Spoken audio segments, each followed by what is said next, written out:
Well, thank you, Madam Chairman.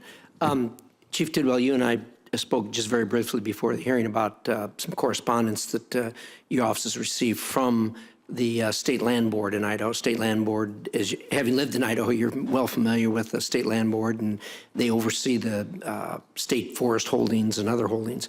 And they're concerned, as you and I have discussed and as you've discussed with many members of Congress, they're really focused on some optimism, hopefully, around the provisions in the Farm Bill that are going to give us the opportunity to do some of these treatment projects that we've wanted to do.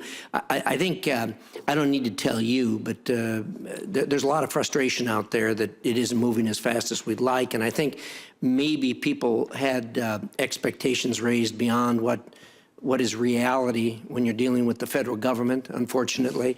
But I would urge you to continue. I think this is, it's still untested. We're making some progress on it, but I'd sure urge that we continue and put one foot in front of the other and try to mature this process as rapidly as we can. Hey, Senator, I agree with that, and we'll be glad to provide the Land Board out in Idaho and also to you and your staff, just the list of all the projects we have planned in Idaho using the Farm Bill authorities. Yeah. And then later this summer, we'll finish the Paperwork Reduction Act requirements so we can move forward with the Good Neighbor Authority. We have taken some additional time to work with the state foresters to produce templates about how to use that.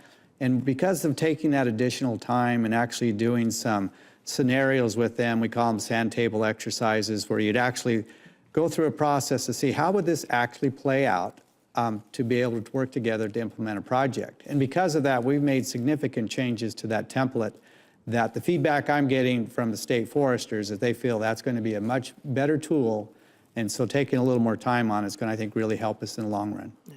I've spoken with Mr. Schultz, who I think you know heads our state land board, and he's very anxious to see this move forward, and he's in agreement that this has some real potential if it's moved expeditiously and appropriately. So I appreciate your efforts in that regard.